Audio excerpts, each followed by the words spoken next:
Welcome to Creators Cafe. I'm your host, Jessica Payne. I'm a performer, performance coach, and multi-hyphenate creator. I'm going to be bringing you conversations with some of my favorite creators where we talk about the sublime and the specifics of the creative journey. So grab a drink, get cozy. Let's go.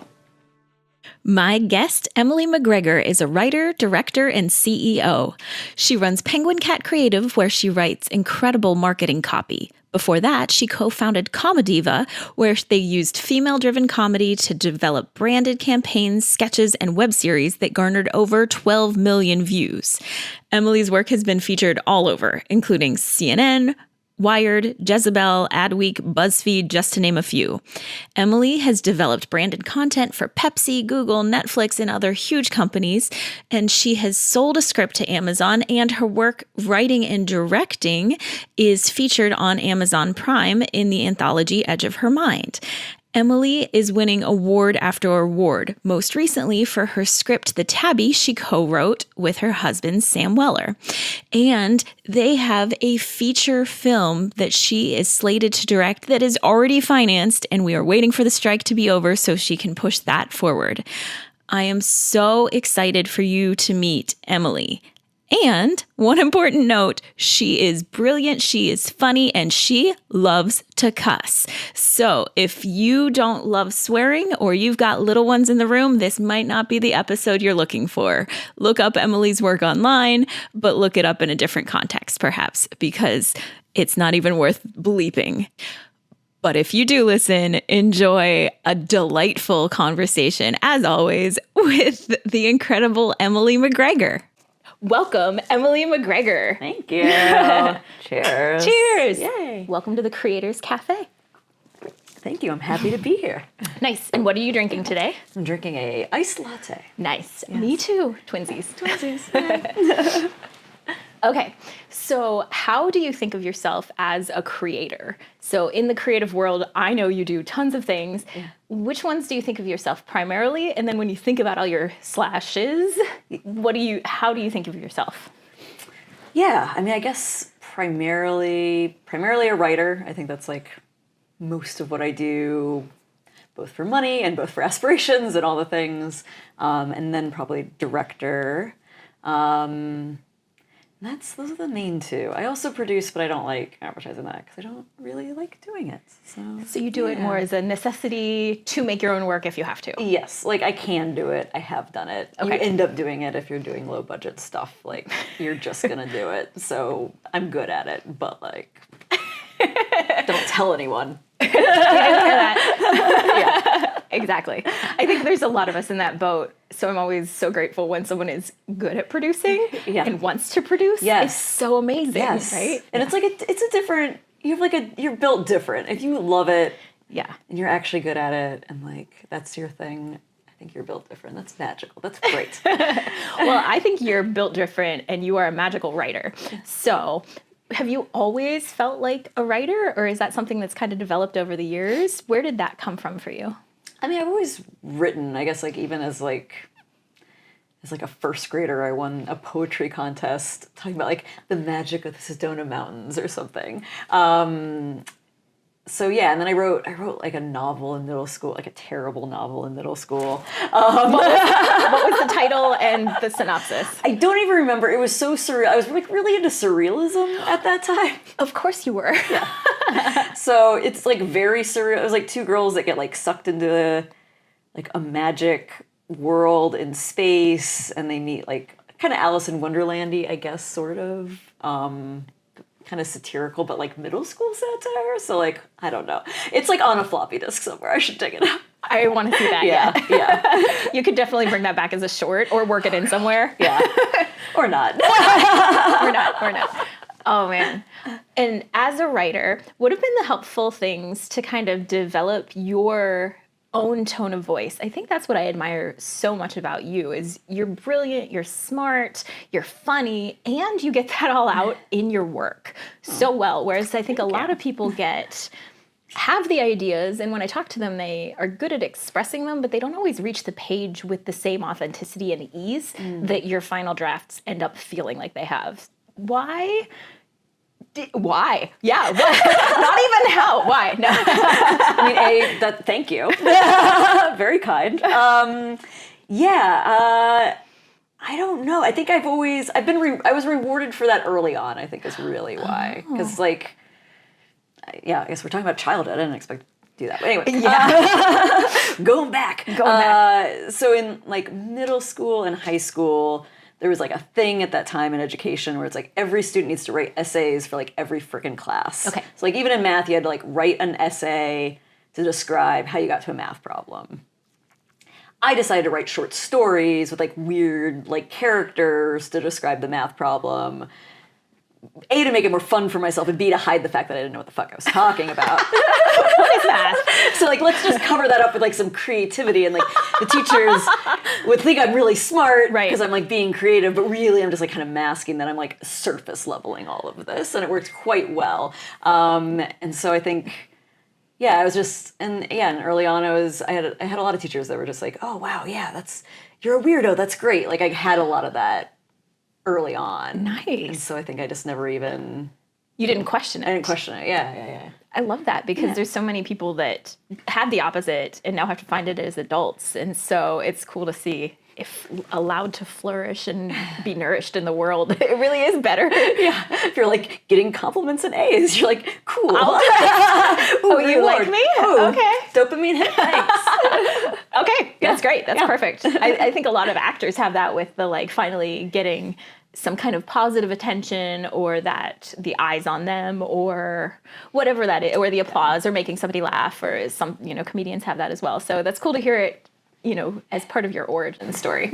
Yeah.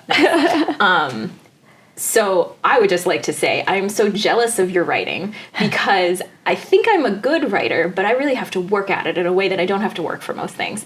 And I wonder if there's any, like, books that you've read or techniques that you use, or even just like quick shortcuts of how you organize your thoughts or go from 0 to 1, but very specifically just with writing creative material. So like scripts or writing copy, but it's with a creative bent. How do you get there in a way that feels authentic, but still does the things you need it to do? Because a lot of people struggle with that. It's hard to answer because it is different per project. Like, some projects take a lot of outlining, some projects take a lot of research. I also write with a lot of writing partners too. Yeah. And that dynamic changes every time. Like the creative process kind of shifts a little every time because we're bringing different strengths and impulses and instincts and everything to the project. So I think that's why I have a hard time answering that one. Okay, I don't know if there's I do this first every time. I'm trying to think okay, great. Not so really. it's honestly just like you have the skill set that you've kind of built over a long time, and you just come to whatever the project is, see what the project's needs are, see if you have a writing partner, right? Go from there. Kind of go from there. Okay. Yeah, and I think also I've worked creatively professionally for so long that like being creative on the spot and just like having to put something out is like a muscle that I've built really well as well. And that's taken years. Yeah. But I can kind of just like generating stuff has never been that's never been my problem. I have many other problems, but that has not been my problem. Okay. So you don't really get writer's block just because you've trained yourself to make something good happen. Yeah. And I think the advice I got early on, I forget whose advice this is, but it's something along the lines of like, you can't always write well, but you can always get something on the page kind of advice. Like you can just sit down and do it, and if it sucks, whatever. Like who cares? No one's gonna freaking see it. It doesn't matter. Like just get it out. And like that counts as productivity. If it never sees the light of day. Yeah. Right. Yeah. I think it's Anne Lamott that has the shitty first draft of just get it out, because then you can make it better or you can move on with your life. And I'm very much a shitty first draft writer. Like I'm up, like vomit on the page, just get it out. Yeah. I would like to go on the record and say your shitty is better than I worked on this for a week. To be fair, you haven't seen my shitty. That's what I shared. One of my kind of most shocking experiences I don't think of myself primarily as a writer, but I've worked on it over the years. I'm a lot better. Was we sat down to work on a short together, and I had like 5 different drafts of things I'd worked on for a long time, and you sat down in a cafe and came up with a perfect short from out of nowhere, and it was so much better than mine. Anything I had worked on for a long time, and I've been in awe of you since forever because of that. Thank you. Okay. So as a writer, what are some projects that you have done that you're particularly proud of or excited by, whether they got the success or not? Okay. So I saw this on your question sheet. Yeah. I was like, oh God, I hate this question. But I'll talk about hating this question. Okay, tell me why. Yeah. That's fair. Bring it on. Bring it on. So I always hate the like, oh, are you proud of this project? Because that's one of my problems is like being proud of the things that I make, especially the things I direct. Pride in work is something I struggle with because especially immediately after I create something, all I can see is the flaws, the missed opportunities, the mistakes, how it didn't quite translate how I wanted it to, and all of that stuff. And that's like all I can kind of focus on in the moment, and so it's hard for me to be proud, and that has held me back because you gotta brag, you gotta put your stuff out in the world. Yeah. And I force myself to put my stuff out in the world, but it's more of a forcing rather than like, I genuinely feel proud about this. Okay. So you need to outsource your pride to kind of friends and collaborators a little bit. Sometimes, see but what sticks. Something I'm working on in my personal life is like kind of just embracing like what is, like embracing like what the reality is in front of me instead of trying to change it or resist it or push it. Like obviously still pushing forward in life and moving and having an eye on the prize, but like also embracing what is in front of me and like leaning into that. Mm-hmm. And I think that can translate into creative space because if you create something, it's like, okay, well, let's like embrace what this actually is, not what it could have been, not what it should have been, but like what it actually is. And I think if I start doing that, maybe I can transfer that into pride. So that's what I'm working on right now. Yeah. So as a writer, something that I really love in your work is your ability to have characters talk very naturally, but also in such a sharp, smart way. Mm-hmm.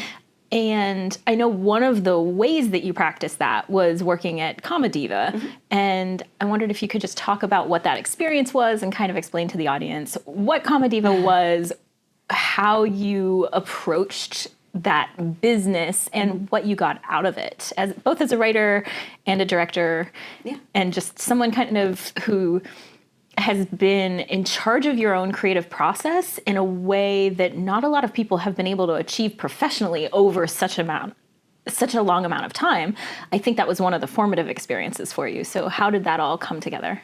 Yeah. So Comediva was basically a media company. We created branded content and commercials and sketches, all female comedy, fierce and funny comedy, I think was part of our tagline. I don't know. It's been a while.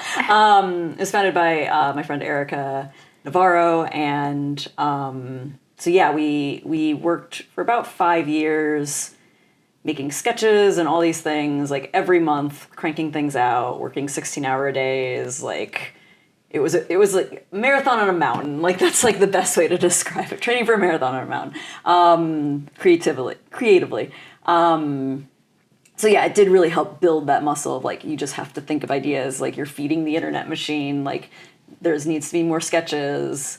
It was cool though, because we got to like write something, film it like the next week, get it out the week after that, and get like a response immediately from the audience. So that was good training, anxiety inducing. And it was a lot of work. I think at the time it got very exhausting, but it was like such a good experience of having to just consistently turn out creative stuff and not wait for inspiration or wait for the muse. Like you just had to fucking write. Just go. Yeah. I know BAMF Club was part of that. Can you explain what that idea was? Because it was just such a fun concept and execution. So that was like our parody of the Bad Girls Club.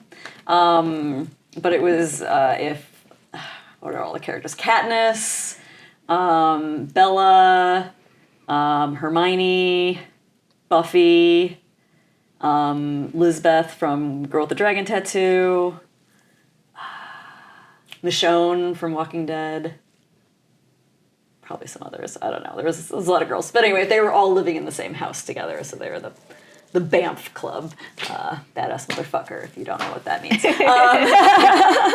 And so just like their inner conflicts and just a little mockumentary show about that. Really hit with the geek audience, so that one did well. Yeah. Was there anything else from Comediva that you really enjoyed working on or just stands out for you of the project itself or who you got to work with?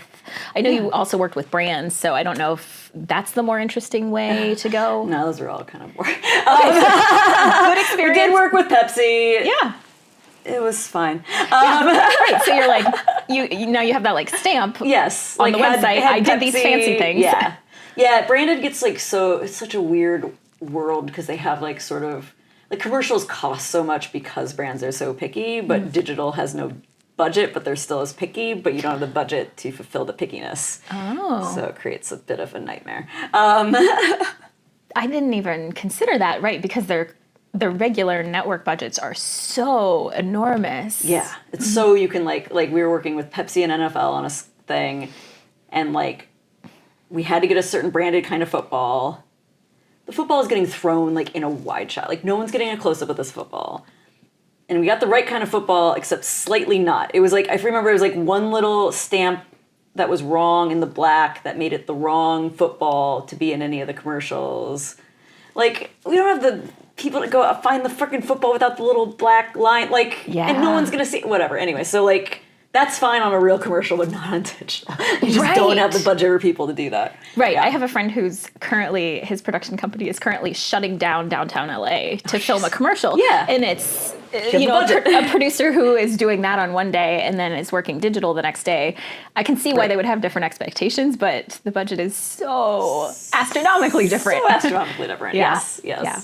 But yeah, we did one web series. We did a couple very silly web series that didn't get like as many views as I would have liked, but there was one called Guy Time. Okay. Which was just like a bunch of grown-ass men having like a sleepover, and it was 5 episodes. Oh, wow. And it was just really fun. It was like such a lovely group of guys and like so silly. Like they're giving each other back massages and I don't know. It's very silly, but that's really sweet. It was very fun. I don't think I've seen that one. No, you gotta check out Guy Time. Feels like a little dated now, but but it is dated now. Yeah, actually, it is dated so now. That's okay. Yeah, it's fine. Yeah, that's fine. Yeah, all right. Yeah. And then after Comediva, you moved into the copywriting space. Yes. And you got to kind of blend your talent and love of writing with having an opportunity to create copy and digital resources and ads and all of these resources for a lot of female creators and empower them and give them a voice. What has that experience been like? And then can you talk about Penguin Cat as kind of the natural and exciting evolution of where that's gone? Yeah, it's cool. Yeah, like the I don't know exactly where to start, but Comediva really taught me some of that leadership and sort of, I had developed on set leadership, but I hadn't developed necessarily in office leadership. I call it wartime and peacetime leadership. Like they're just so different. Yeah. Like I was so used to that onset, like immediate, think fast, everything's urgent, like rally the troops kind of leadership, not long-term sustained marathon, keep morale up over a long sustained amount of time leadership. It's just like different. So I'm grateful that I was able to get some of that experience at Comediva before starting my own company.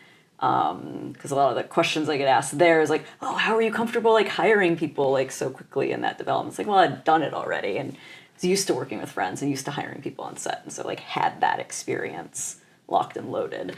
And yeah, it's been cool to see the copywriting isn't something like I ever thought I would do or like ever really officially trained in necessarily. Like I don't have like a marketing background. Yeah. When people are like, oh, I can't do that. I don't have a degree in it. I was like, literally anything I've made money in, like I don't have a degree or any formal training in. It's fine. And you do have a fancy degree, right? But the thing, not in the thing that's making me money right now. But the thing that, right, and I think that's true for so many of us. Yeah. The thing that winds up being the day-to-day thing is not necessarily where you trained or focused. No, but you're nailing it. I'm nailing it. I'm good at it. You're very good at it, and found a cool niche. Yeah, but it's been interesting to see how it's helped my screenwriting, because with copy and marketing, being so aware of the audience and being aware of the audience at like every moment and like their experience, every moment reading a page, reading an email, reading an ad, thinking about like, oh, is this a cold audience? Like what is their preconceived notions of this whatever coming into it? Or is it a warm audience? Do they have some context? Like where are we meeting them, where they're at? Which is good for writing pitches, it's good for writing scripts and just really tracking that audience experience, which I was never really taught much to think about, like when I learned screenwriting in school. Like they didn't really talk about like sort of, well, think about the audience experiencing this, and like maybe it seems obvious, but it takes a different kind of, you got to think about it a little different. Well, and turning that perspective on while you're writing and while you're editing is very different than knowing that's something you could consider. Right, and creating something for a specific audience, which is something that I learned in Comediva as well. Like we're, finding our audience online, and, it did mean pivoting to a lot of geek content. It was the early 2010s. That was pretty hot at the time. That's where we were getting a lot of our views. I'm not into a lot of that stuff naturally. I mean, I watched it and researched it deeply because you got to be really authentic with that audience. And so I got very good at like creating jokes, making sure you're tailoring like jokes and tone and all of that for a very specific audience that's not necessarily you. So yeah, and then that obviously translates to marketing as well. So okay, just incepting minds. And I think you're very empathetic, and you are good at walking into a space, reading the room, and having a sense of tone and what's going to land as a joke and what people are looking for. So I think you're just able to turn that into your work here too. Yeah. Okay, so that fun. Oh, that's good. Yeah, that's great. Okay, so Penguin Cat Creative is your company. Just talk about that for someone who doesn't know what a penguin cat is. But also, I think a lot of people don't actually know what writing copy is. Yeah. They kind of know, but a lot of people, if you say copywriting, they'll think like, oh, you trademark things? Right, yes, I get that question a lot. Right, so it's a very specific, amazing skill that you have and a great company. So can you just break it down for people? Yeah. So, I mean, copy in general is just any kind of advertising writing. Any of those annoying emails you get, the words on a commercial, like all of that is copy. Our company focuses on kind of mid-level online brands, mostly in the coaching and education space, writing sales pages, writing websites, writing email campaigns, Facebook ads, to get their brand out into the world. We also do a little e-commerce as well, so that's some fun things there. Nice. And I know your website does a really good job of advertising yourself as having this really fun, smart, edgy, like very current feel. Oh, thanks. What do you do when you sit down to write copy that helps differentiate you from something that's maybe more, let's say, traditional business, professional, air quotes, Sure. writing? Not that yours isn't professional, but Right. I think it hits people where they are really well, and that's what differentiates it. So is it more word choice, or is it thinking about where the audience is, or how do you get that perspective? I think part of it is like repelling the type, like I want to be self-selective in any of my writing because I only want to work with clients that I'm going to like them personally. Like I say that I'm unapologetically not niched down, and like because we work with so many different kinds of companies, but I do want a certain kind of personality. And so like I cuss in my copy because like I don't want to work with somebody who'd be offended by that. Yes. That'd be so annoying. Yeah. Like they might not want cussing in their copy, and most clients don't, like 99% don't. Yeah. But they're like, oh, it's cool that you did that. I don't want that but I'm not offended, great. You're probably a step to being a friend, and that's good. Okay. Or like you enjoy my humor. Maybe your copy isn't that kind of humor, but you can see that I can do something very specific and fun and a little out there, but still within like a brand-friendly way. So I want to attract that kind of client. So that's sort of more why I write that way. Like I don't attract, I attract mostly like pretty chill women that like want to build businesses but aren't freaking maniacs. Like, and you found like grounded and cool. Like, yeah. Well, and a lot of times I think we do hear edge cases, and so those are the ones that kind of stick in our brain. So it's nice that you have a business full of clients that are great, that are chill, communicate well. Like, I'm pretty lucky. But I think that's becomes self-selecting. If the more specific you are, the more self-selecting you can be. Yeah, I don't need a billion clients, so I don't need to attract everyone. Yeah, and you're very intentional with how you position yourself, and I think that's worked really well over time too. Yeah, nice. When I think of you as a creative, I think of you as talented, badass, super smart, super funny writer-director. Let's talk about some of the projects where you got to show that side of you. So one of the things that's happening right now is you just won a huge contest with your husband and co-writer. So can you talk about that? Yeah, we won the Screencraft comedy screenplay competition. I don't know the official name, but something like that. It's for a script called The Tabby, which is kind of a reverse John Wick story where a cat goes on a revenge spree to avenge his owner's or her owner's death. It's a ridiculous, and it's just a cat. It's not like a talking cat. It's not like a kung fu cat. It's just a freaking house cat killing motherfuckers.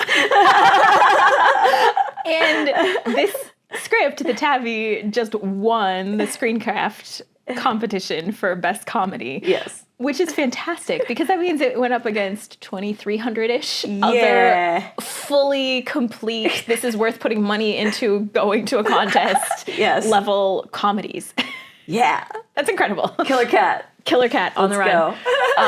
So I'm really excited for you. Thank you. That was fun. So excited. And that you wrote with Sam. I wrote with Sam, my husband. We write a lot of scripts together. Sam Weller. Sam Weller, yes, that's right. I'm just putting his name out there. Yes, totally fine. You're like, I know his name. God damn it, I know my husband's name. Like, you don't need to remind me. Okay, cool. So you've got The Tabby. You also did really well with a script a few years ago, a sci-fi script. Tell us about that one. It's called Fucking Robots. That we got into like Austin and a few other contests. That one's about a disgruntled female engineer in the future that falls in love with a sentient male sex robot.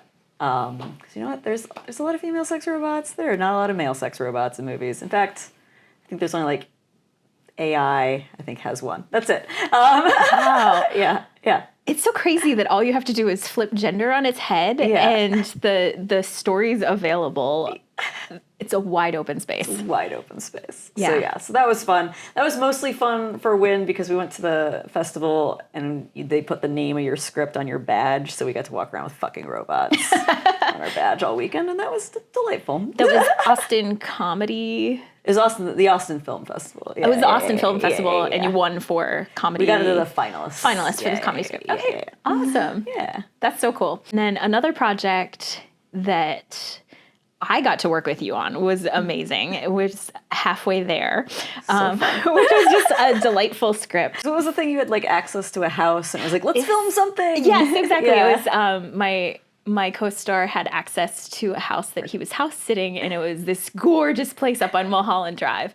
And so we had access that weekend only for a day. And so you wrote a script, we filmed it. It was such like a porny looking house though. Like I think I wrote another script that was like a little more Oh yeah, you did adventurous to honor this really ridiculous location. Oh, that's right. This halfway there was the third script. that one required some more actors and less clothing. Yes. So still in the works. Still in the works. Someday. TBD. Someday. All we need is that access to that kind of house. Yes. So we'll Hollywood see. Hills. 90s plastic home. yes. The fur rugs. Yes. Yeah. So good. So what I really enjoyed about the process on that one was the fact that we were able to you just took a situation, kind of like the morning after being drunk, and gave us just this moment of what did we do, what happened. I think you're so good at bringing character and situation out through the details of making coffee the morning after, of seeing a wine bottle roll into the pool, little things like that, and that symbolism. Do you have anything that you like to go to, either as symbols or as ways that you think about getting a lot of meaning into a small detail for that project or any other project? Maybe. Probably. I promise to ask more specific questions. No, it was a great question. You're asking amazing questions. I'm just don't think about my process that much. That's totally fine. It's good. It's good for me. I probably should think about my process more. Well, and I think this is so interesting for me, and part of why I like talking about the creative process is I think a lot of times we see these in other people's work, right, and you don't see it in ours. And so I'm forcing you to sit in my chair and think about what you've done and why it's good. Okay. Yeah, it's like in like high school or college when you're like analyzing stories and books. It's like, are they really thinking about all these things? Like, probably not. Maybe, but probably not. Right. Okay, so for you, symbolism is a means to an end for the storytelling, right? Yeah, I guess so. Like, I guess, I don't know. Well, it's funny because like you mentioned those things. I'm like, oh God, I didn't even think of those as symbolic. I was just like, oh, that's a cool intro to the scene, roll a bottle into the pool. That's a thing that would be there, visually interesting. Like I think like that's about as far as it goes. Or like, oh yeah, making a French press, that's like more interesting than turning on the coffee maker, so we'll do that. Yeah. And we have one. Yeah. Right. I mean, sometimes it's just, we have literally this. practical. Yeah. So yeah, it's like, it's not, I've been given that compliment before, which I appreciate, of like, oh, you find like lots of little details to throw in that make things more like real or grounded or like funny in the details. So I don't know. I guess I'm just observant. I don't know. Yeah. Well, and I think this is cool is when you're thinking about creative process wise, it seems like your goal is to tell a great story and make people laugh. Yes. And everything else kind of serves that and is a tool for that and tucks under that. Would you agree? I would agree. Yeah, something Leo, who we both know, a cinematographer, friend that we've worked with multiple times. She observed that I equate funny with good, and that I like interchange those words a lot. That's deep. And I'm like, cool, that's like good to know. And yeah, I think like, oh yeah, that's funny, like as good. So yeah, I don't know. I guess that's where my mind goes. Okay, cool. Yeah, so that's your marker of quality. If it's funny, then it's good. Then it's good. And the wine bottle was funny, and the French press was funny, and so it's good. So it's good. And they were funny. Check. Done. Done. Funny and we check. have them. And we have them, so it's we have perfect. them. Yes. That's so great. Yes. I do also like that. I like having a sandbox. Like I do like, it's like, okay, these are the things that we have. How can we use them as much as possible? Not like Dogma 95-y, but like, like to some extent, just like, what do I have? How can I play off of it? Right. You don't feel, your work never feels limited by resources to me, which is great because it is everything. I was just going to say everything that you've been doing up until this point has been either self-financed or is indie, very indie or digital. And so it is always going to demand creative use of resources. Yes. And I love that you're not, you take those as a challenge as opposed to a limitation. Yeah, I'm a maximizer.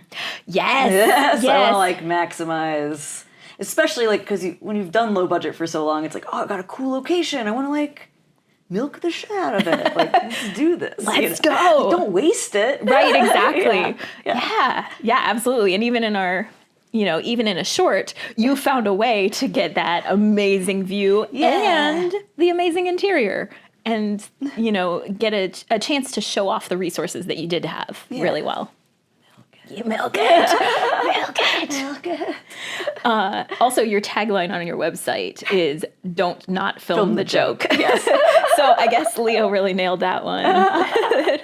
Well, that was a lesson I learned at Comediva. I was like, it's easy to not film the joke. It's like easier than you think to accidentally not film the joke. Well, and that's something that if just from a technical point of view, when you're a director, you're creating a shot list and you're making sure that you hit the coverage, which if the audience doesn't know is just like making sure that you film everything and everything that you actually need to have the story there is included in the visuals. But when you're doing indie projects, it's so easy to just miss something. Yeah. Or like, oh, actually the funny bit was in their hands, but we're in a close-up, like, just you're gonna back the camera up, but like it's not like complicated, but like it's easy to get caught up in the moment and like kind of get caught up on some other focus or some other detail and not like film just the damn joke. So other than I guess you talked about being a good wartime leader, and I've seen you in action so many times as a director. I think you're fantastic on set. And you've talked about like things are going to go wrong. You can't hope that nothing's going to go wrong. You prepare as best that you can, and then you just deal with it well in the moment and get creative. Are there other things that you do other than preparing well and trying to be cool and creative under pressure as a director to kind of make sure you film the joke? Or is that just something you learn over time? Or is there something that you think of as a director to help you film the funny? Yeah, I mean, I'm just an over planner. Like I over plan the shit out of it. Like I do shot lists and they're so detailed, and I like drawing a little diagram and like moving the characters around and just over plan the hell out of it, and then get to the set and throw it all away almost immediately. But you can do that if you over plan, then you can throw it away because you know what's important and you know the priorities. And that's so much of it as well, is just knowing the priorities. Like, okay, I can kind of like cut corners in this scene, but like this is important. We need to spend time on this. Like this will move faster. This will move slower. Like just knowing that flow as well and prioritizing the day and reprioritizing the day constantly. I think that you're really good at, which is, I think that's hard. A lot of people are good at the prep work or in the moment and not necessarily good at marrying the two of reprioritizing in the day, and if something has to get cut, what has to bump up, and like what can get cut. Yeah. Okay. And like what can you zoom through, and just having that plasticity of like, oh nope, we gotta do this, oh nope, switch the plan. Is there anything, if somebody wants to get into directing but isn't going to go back to film school, or maybe they're an actor or a writer who'd like to make their first short, are there resources that are books or online or anything that you would recommend, or techniques or people to look at for a director specifically? I don't know. I did the it was a little more like working with actors and not so much like shot list kind of stuff. I did one of the Sundance Institute, like just classes that you don't have to like apply to it or anything. Like just like classes that they had. Yeah. I took one. It was more like directing actors because I just wanted to refresh that. I hadn't worked with actors for a while, so I was like, oh, let me probably develop some bad habits or forgotten some tools, and like let me just kind of have a refresh as well. Because I think working on like such fast digital things, I'm like, ooh, I kind of want to go back to that like slower, more artistic space rather than like let's just get this done. But I thought that class was great, so they probably have some good ones for like prep and shot list if like those skills are needed. Great. I know when we've done a couple of projects together, and there was a lot of resources that I like figured out through working with you and other people like you. But I also, just for my audience, I also like No Film School, and they just have a lot of resources online as well. There's so many YouTubers now that like that talk about it. I mean, I would probably start there. If I was in school, I'd be watching the heck out of those. Absolutely. Okay, cool. Talk to me about you have a big project that is financed and in the works. And so please, everybody cross all your fingers. Cross all the fingers. For Please Emily. cross all the freaking fingers. This is one of those really cool, could change a lot of things, should change a lot of things projects. So talk to us about that one. Yeah. So as much as you can say. Yeah. I have an indie project called Inconceivable that I wrote, again, with Sam Weller, my husband. I'm learning this interviewing thing now. Yes. Also, I know Sam and I'm good friends with Sam, so it's weird. Sam Weller. Sam Weller. Samuel James Weller. My husband. My husband. Her husband. From St. Louis, Missouri. So we wrote a script together. Originally, it was going to be our, fuck it project. We'll fund this ourselves. I had wanted a Miata for years, and I was like, I will just, hold off on paying for this Miata, and we'll fund a movie for, the cost of a Miata. We'll write something super simple that we have access to all the things. So we wrote this project. We started showing it to people, and they're like, this is, actually good. You should do this right. So we're like, okay, and took it to some producer friends, and mainly just get advice and kind of okay, how can we get this going? How can we get some money for this? And she really liked it. She fell in love with it. Took her to her financier, and they really loved it. And they were like, we will fund it if you can get a certain level of star attached to act in it. Which is very exciting. Which is also kind of rare for comedies too. So a little harder to get financing that way.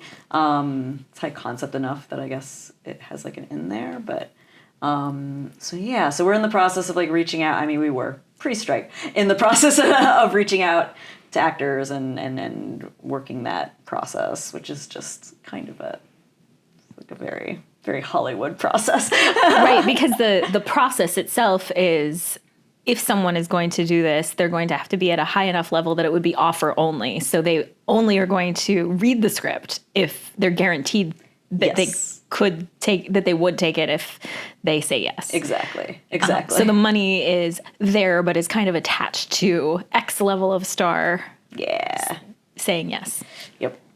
It's So it's the whole bankable thing, which is weird to think about people as bankable. Whatever. Anyway. Yeah, it is a little Hunger Games. It's a little Hunger Games, yeah. But here we are. Here we are. It's capitalism. We got to work within the system. I'm not going to change it with this project. So let's go. And that project is going, and you have the Miata, so life is great. I did get a Miata anyway. Yes. And it's beautiful. And I love it. Nice. Yes. One project that I thought was really cool and original that you got to work on was Beauty School. Can you talk about that process? Yeah. So that one I was hired to create a project for a company called MiTu, MITU, not Me Too, the movement. Different. Yep. So that was their first narrative pilot. It was a pitch pilot to try and sell it to a bigger show. It was this crazy, it was their first time doing it. So everything was nuts. It was technically a really terrible project. It was kind of terribly run and everything was kind of nuts. I had the best time in the world. Okay. I loved every minute of it. It was great. The producers that I were working with, we bonded. We're still good friends. I'm writing a project with one of them now. Lovely people. We trauma bonded. It was great. It was just a small company trying to do a bigger thing, problems that naturally happen all the time. It was technically a shit show, but I loved it because I didn't have to produce. All I had to do was direct. I just had to do my one freaking job. Yeah. I ended up helping rewrite the script too, but just doing my one job, and that was it. And I got to show up on set and just roll, and it was great. Excellent. It was great. Nice. Yeah. If you could wave a magic wand and talk about the kind of projects or the kind of positions that you would have, would it be writing a bunch of features? Would it be show running a TV show that you wrote? Would it be writing, directing? What would be kind of chef's kiss of the perfect storm for you creatively? Yeah. I think So I think I have like a fantasy of show running. I have some friends that are showrunners, and like hearing about their exhaustion and burnout has made me maybe a little less excited. But I think I do have a lot of skills that have built over the last few years that would like naturally incline me to that, and I think that would be fun. I definitely think you'd be great at it. I think I'd be great at it. Yes, I think I could build those skills. I think I could learn that job. You just need the humanity side to be taken care of from the production angle. Yes, and then you could flourish. Yeah, exactly. Okay. But yeah, I think I would enjoy that. I think I would enjoy the stress. I work long hours. Like I naturally work long hours. Like I have a lot of energy. Like that's not a concern. So I think I would really enjoy that as like a dream. Getting this indie, like, I don't know, I haven't had that experience of doing something so long form. I'm excited to see what that is. I'm excited to work more in long form. I've done so much short form. Feeling a little stagnated in that. Like I would love to do something where it's like we can do a longer journey. So that sounds really exciting. But yeah, I think like ideal world show running, writing, directing features, like doing that every few years. I mean, that sounds cool. Yeah. You can set that up for yourself. If you could reimagine Hollywood and our industry, what would you like to see more of? Yeah, I think the main thing would be more access for new creators to get developmental support. Like that seems like something that did happen back in the day. I mean, for a certain population, and that's it. But it'd be nice if there was that for everyone. Just have a little more money and time and willingness to develop new talent. It just seems like unless you're like perfect polished immediately, or like you don't have an exact in through nepotism, like it's just so hard to get in. So yeah, maybe the main thing. Great, I love that. Okay, I'm gonna ask you a couple of rapid fire questions. Great. Feel free to answer or pass or just tell me no if you don't want to answer any of them. Great. Okay, so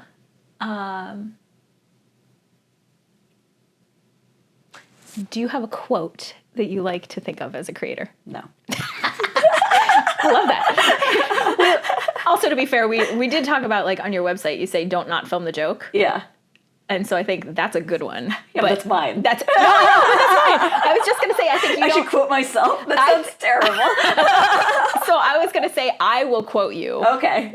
I'll take it. I will be inspired by you. And quote, don't not film the joke. Don't not. And funny equals good. Great. Do you have anybody that you're inspired by as a creator? Yeah, I'm always like hesitant to like list anyone because they're probably like a terrible person. I don't know. I hate answering that question. Right, and part of the reason I like asking this is some people have this like one or two people or maybe five that have just steered their career and they've just modeled themselves after this person and they're so passionate. And I think it's actually important for people to hear that some great creators, like the answer is nah. Or like I'm inspired by a lot of people, but I don't want to hang my hat on. I don't want to like put any one person up on a pedestal because who knows what's going on. Yeah, all of that. Yeah, it's I'm very complicated. not like pedestal, but like I'm also like I watch a lot of TV. I watch a lot of movies. I'm like inspired and impressed by so many different things. Okay. I'm not one of those like I don't watch TV. Like no, I watch a lot of TV. I watch a lot of things, but and I love a lot of things. Okay. But I don't have like, this is the career. Like, I don't know. You can't replicate any of that. Yeah. That seems very healthy. Yeah, I love it. Good. Because that's what you're getting. Yeah. Okay. What scares you on a regular basis creatively? This is all just a waste of time. Oh, shit. Yeah. Yeah. Okay. It's the main one. Yep. Am I just wasting a lot of time making some shit in my bedroom? Like, yeah. Yeah. Fair? Yeah. Okay. Yeah. And then on the flip side, how do you, like, I guess, find the courage to keep making it? Like, yeah. Yeah. How do you... So another thing that I've been working on this year is like trying to get over the like, what if I'm just wasting my time? Like it's sort of like pointless. Like you could say that about literally anything you do, and technically we are just like just waiting to die. Right, like Unless something major changes, I think we're all going to go. Right, exactly. So, Unless some real scientific advancement, and then that's probably not good for humanity. So I guess just like trying to think of like the process, like enjoying the process, just enjoying the act of doing it, because like there's no result. You have zero control of the result. You have zero control over how people react. Sometimes you don't even have control over it being good or not. Like that can just sort of happen or not. You can try your best, but you can't control that. And just embracing the process, and that's it. That's all you can do, is try and enjoy it as much as possible. One of the projects that I got to work with you on for just the tiniest little bit is a fun short called Predatory. And with Predatory and some of your other projects, what you're so good at is finding a cultural trend and then kind of putting a screwdriver in it and just kind of twisting a little bit and calling out when people are maybe aiming for something good but not doing it well with the execution. Can you talk about your project Predatory, what it is, and what you called out? Yeah, so in the copywriting job, I've worked with a number of MLM coaches, network marketing, like Lululemon, that kind of thing, Tupperware, and yeah, I think there's nothing inherently wrong with a lot of these companies, but they are a little predatory. They're especially the like beyond like the money and like some of that, the economics there and the pyramid scheme. There's also like an uncomfortable like hooking of like self-esteem and self-development and like self-worth and like the amount of money that you make. That makes me a little squidgy. And so you call them out on that. So I call them out. So I made a short that's like a comedy horror short that's essentially making fun of MLMs and like sort of the predatory nature of roping somebody into that scheme. And so, yeah, that's what that project is. And Jess does some rapping at the end of it in our ending credits. She does a comedy rap and it is amazing. I don't want to brag, but that might be my genre. Comedy rap. Yes, comedy rap. It will happen again. I loved 100%. it so much. Thank you. 100%. Yeah, so funny, so uncomfortable, so close to the truth. And you have another project that was like that, where you called out a cultural trend here in LA, and the short was Cafe Abundance. So tell us about that one. Yes, so in that one, I'm making fun of here in LA. There's a place called Cafe Gratitude, which if you're in LA, everyone knows. It's actually quite a lovely restaurant. I think the food's quite good. But they like, it's also it's so LA. Like they name all the entrees like, I am grateful, I am magnificent, I am sparkly, and they make you like answer questions, topics in the beginning of your meal, and it's very woo-woo and ridiculous, which is all well and good and fine and well-intentioned, but I do think, like, especially as women, we just get sold this sort of like self-development stuff as a way of shaming us for not doing it. Just like so many things start out as like good and innately good, but then get twisted in sort of like a negative shame spiral for women. And so this story is like a woman at a restaurant that sort of has like a sort of breakdown or a breakthrough. She realizes kind of the what's really going on and strips off all her clothes and goes running down the street naked. It's just great fun. And during the filming of that one, I know you had a specific challenge because this was at a restaurant which you had done all of your prep work at, and it was on the Sunset Strip, and they had all of these trees. But then you show up and the trees were trimmed. The trees were gone. The trees, we had like bare window out to the Sunset Strip. And like luckily the restaurant was like down a little bit. Yeah. So like you had to kind of look in, but Yeah. still, luckily the actresses were cool. Everyone felt safe. But yeah, it was just like, oh, we had worked really hard to make sure this wasn't an issue. And then, I mean, yeah. Can't control that. Can't control it. And then for the second part, you filmed that out in the streets, right? Yeah, so we had both actresses butt naked running gorilla. We didn't pay for permits on this. Running gorilla down the street. It was also 3 seconds. It was 3 seconds. Yeah. It was fine. But we were still like, we didn't want to get anyone arrested or like on some list. So we had it set up where we had the camera across the street, and then we had one car on one side of the shot and one car on the other side of the shot. And so they would run basically from one car to the other, like within the shot, and then we would all just like run away. Get one take. One take. Yeah. That's funny. Yeah. Nice. Yeah. And then we filmed the end scene in front of a friend's house, and they were still naked. And I had not told the friend that they were going to be naked. I had just told them that we were filming, so that was a ask for forgiveness kind of moment. Surprise. Sorry. It's fine. It's fine. She got a bottle of wine out of it. It's good. Yeah. Perfect. Okay, big swing. Just from a very technical point of view, what kind of programs do you find yourself using as a filmmaker and in your kind of regular business life? What do you go to that maybe you think of as your industry standard? Yeah, I mean, I guess Final Draft, I think most people use that. That's for script writing, if somebody doesn't know. Oh, yeah, sorry. Script writing. And there are a lot of free programs or pay at a certain point programs, but you think if somebody's a dedicated filmmaker. About it. I think if you're fiddling around or you're just going to like write something for yourself, like just use one of the free ones. It's fine. If you're going to make this a profession, just invest in Final Draft. Also, you can probably find somebody with a code. Like, it's fine. Just get Final Draft. Worth it. It's worth it. Okay.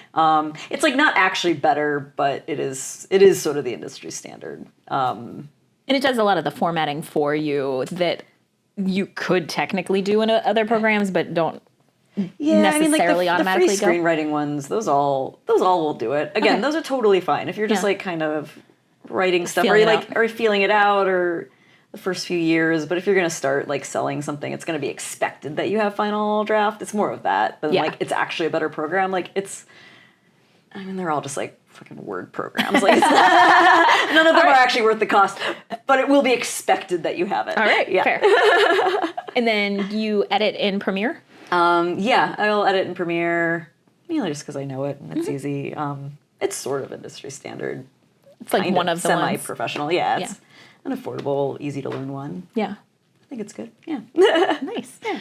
And then you really are good with calendars. You use Calendly, right? Yeah. So more for my business, but I think we should use it more in the film industry of just like a calendar app. I use Calendly. There's a bunch of them out there.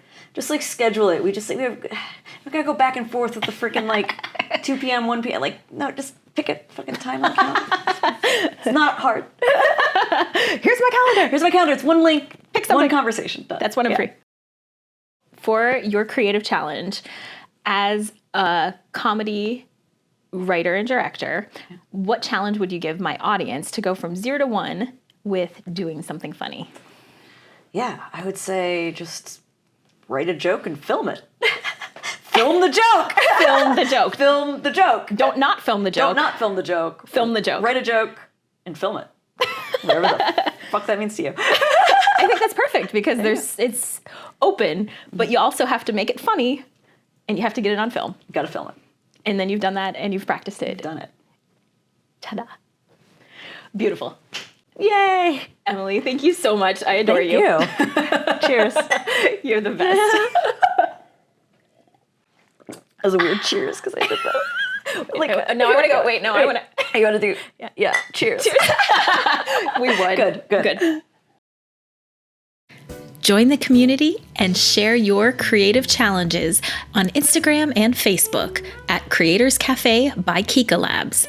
And also check out my website, kikalabs.com, KIKALABS.com, to sign up for the mailing list so you always know when a new podcast is released, and to check out my coaching and digital courses to help you be a more confident and joyful creator.